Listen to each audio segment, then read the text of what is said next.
بسم اللہ الرحمن الرحیم۔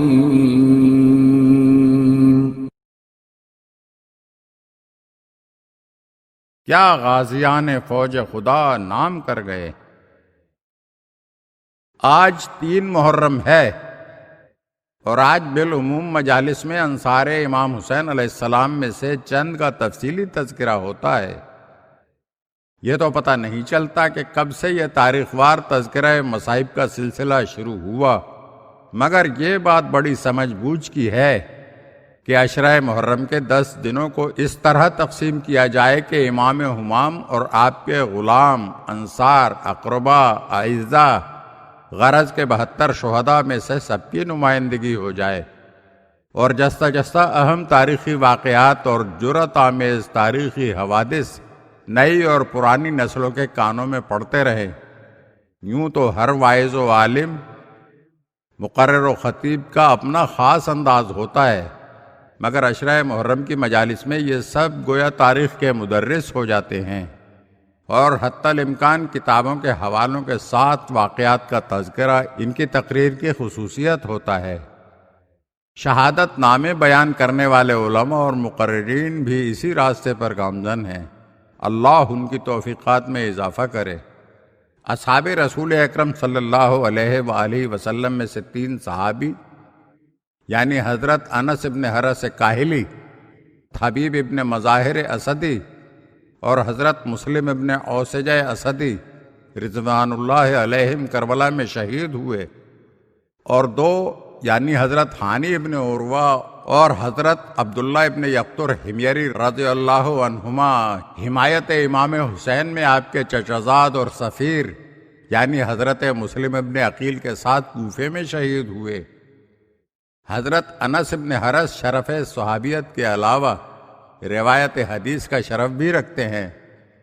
علامہ ابن حجر عسقلانی نے اصابہ میں اور علامہ جزری نے اسد الغابہ میں آپ کی سماعت اور نقل کردہ یہ حدیث درج کی ہے کہ میں نے حضور کی زبان سے سنا کہ یہ میرا بچہ حسین جو میری گود میں ہے سرزمین عراق پر شہید کیا جائے گا، جو اس وقت حاضر ہو اس کو اس کی مدد کرنا چاہیے۔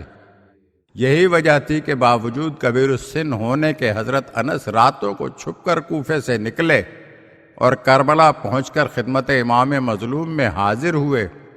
جہاد کرتے ہوئے آپ یہ رجز پڑھ رہے تھے: کاہل اور دودان، قیس اور غیلان سارے قبائل خوب جانتے ہیں کہ میں وقت جنگ دشمنوں کے لیے آفت ہوں۔ حضرت حبیب ابن مظاہر صحابی رسول ہونے کے علاوہ باب مدینۃ العلم حضرت علی کے شاگرد بھی تھے، اور ہر جنگ میں آپ کے آزمودہ کار سپاہی بھی۔ مورخ طبری نے لکھا ہے کہ روز عاشورہ جب امام حسین علیہ السلام نے اپنے لشکر کو مرتب کیا تو حبیب کو میسرے یعنی بائیں پہلو کے دستے کا سردار مقرر کیا تھا، اور زہیر قین کو میمنے یعنی دائیں پہلو کے دستے کی سرداری عطا فرمائی تھی۔ جب مسلم ابن اوسجہ زخمی ہو کر میدان میں گرے اور امام حسین علیہ السلام ان کے پاس تشریف لائے تو حبیب بھی ہمراہ تھے۔ حبیب نے مسلم سے کہا کہ تمہاری جدائی دل پر بہت شاق ہے، مگر مبارک ہو کہ تم کو جنت ملنے ہی والی ہے۔ مسلم نے نحیف آواز میں کہا: میرے دوست حبیب، خدا تمہیں بھی جنت جلد عطا فرمائے۔ پھر حبیب نے کہا: بھائی مسلم، اگر مجھے گمان ہوتا کہ تمہارے بعد مجھے کچھ دن زندہ رہنا ہے تو تم سے کہتا کہ تم جو بھی وصیت کرو گے میں اس کو پورا کرنے کی صحیح کروں گا۔ مسلم نے جواب دیا: حبیب، خدا تم پر رحمت نازل کرے، میری وصیت فقط یہ ہیں، اور دونوں زخمی ہاتھوں سے امام حسین علیہ السلام کی طرف اشارہ کرتے ہوئے کہا: حبیب، تم بھی اپنی جان فرزند رسول پر قربان کرنا۔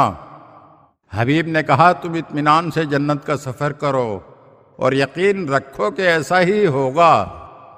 جنگ کے دوران جب امام حسین علیہ السلام نے دشمنوں سے نماز ظہر کی مہلت طلب کی اور حسین ابن نمیر نے جواب میں یہ گستاخی کی کہ آپ کی نماز قبول نہ ہوگی، تو حبیب ابن مظاہر نے بے چین ہو کر کہا کہ اے بدبخت، تجھ شراب خوار اور شراب خوار کا اتباع کرنے والی کی نماز تو قبول ہو اور رسول اطہر صلی اللہ علیہ وآلہ وسلم کے نواسے کی نماز قبول نہ ہو، یہ سن کر ابن نمیر نے حبیب پر حملہ کیا۔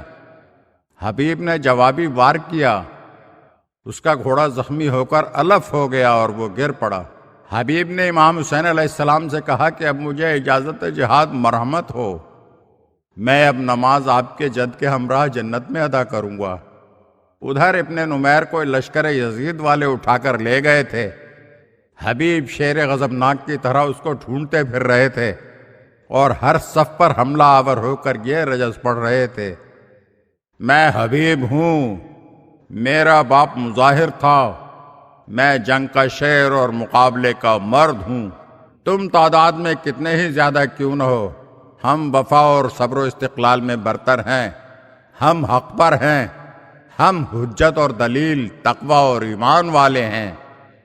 حبیب دیر تک لڑتے رہے، یہاں تک کہ بدیل ابن سریم اقفانی نے ان کو تلوار سے اور ایک مرد بنی تمیم نے نیزے سے زخمی کیا اور وہ زمین پر گرے اور دشمنوں نے ان کا سر کاٹ لیا۔ اس کے بعد دشمنوں میں آپس میں لڑائی ہو گئی۔ کئی آدمی بیک وقت حبیب کے قتل کے دعوے دار تھے، کوئی ان کے سر کو لے کر فوج میں گشت کر کے فخر کرنا چاہتا تھا، کوئی اس کے ذریعے ابن زیاد سے انعام کا خواہاں تھا۔ حبیب ابن مظاہر کی شہادت کے بعد امام حسین علیہ السلام نے فرمایا، اے حبیب، میں تمہارا اور اپنے مددگاروں کا بدلہ خدا سے چاہتا ہوں۔ حضرت مسلم ابن اوس اسدی بڑے شریف اور عابد و زاہد صحابی رسول تھے۔ بقول ابن سعد صاحب طبقات، اکثر اسلامی معرکوں میں ان کے کارناموں کا تذکرہ ملتا ہے۔ یہ ان لوگوں میں شامل تھے جنہوں نے امام حسین کو کوفے آنے کی دعوت دی تھی۔ جب ابن زیاد کوفے پہنچا تو یہ مزہج کے چاروں قبائل تمیم و حمدان، کندہ و ربیہ اور اہل مدینہ کے ہمراہ باہر نکلے اور ابن زیاد کو گھیرے میں لے لیا۔ ابن زیاد نے مکر و فریب اور دولت کی تقسیم سے کام لے کر سب کو منتشر و متفرق کر دیا تو وہ روپوش ہو گئے۔ ابن زیاد نے اپنے غلام معقل کو ہزاروں اشرفیاں دے کر ان کی جاسوسی کرنے کا حکم دیا اور ان کے ذریعے حضرت مسلم ابن عقیل کو تلاش کرنے کا حکم دیا۔ معقل نے محب اہل بیت بن کر حضرت مسلم ابن عقیل کا پتہ چلا لیا اور ابن زیاد کو مخبری کر دی۔ حضرت مسلم ابن اوسجہ اپنے اہل و عیال کے ساتھ کربلا میں خدمت امام مظلوم میں پہنچے۔ جب امام حسین علیہ السلام نے سب کو واپس چلے جانے کی اجازت دی اور مشہور تقریر فرمائی تو انصار کی طرف سے یہی مسلم ابن اوسیہ تقریر کے لیے اٹھ کھڑے ہوئے تھے اور عرض کیا تھا، اے فرزند رسول، اگر ہم آپ کا ساتھ چھوڑ دیں تو پھر خدا کے سامنے کیا عذر پیش کریں گے؟ ہم آپ سے اس وقت تک جدا نہ ہوں گے جب تک ہم ان نیزوں کو جو ہمارے ہاتھ میں ہیں آپ کے دشمنوں کے سینوں میں نہ اتار دیں۔ جب تک ہمارے پاس ہتھیار ہیں ہم آپ کے دشمنوں سے لڑیں گے، اور جب اسلحے نہ رہیں گے تو ہم پتھروں سے لڑیں گے اور آپ کے سامنے مر کے دنیا سے جائیں گے۔ ابو مخنف نے اپنے مقتل میں لکھا ہے کہ روز عاشور مسلم ابن اوسیہ نے ایسی جنگ کی جس کی مثال ملنا مشکل ہے۔ جب وہ زخموں سے چور ہو کر گھوڑے سے زمین پر گرے تو امام حسین علیہ السلام ان کے قریب پہنچے اور فرمایا، اے مسلم، تم پر خدا اپنی رحمت کرے، اور پھر آیہ فَمِنْهُمْ مَنْ قَضَى نَحْبَهُ وَمِنْهُمْ مَنْ يَنْتَظِرُ کی تلاوت فرمائی۔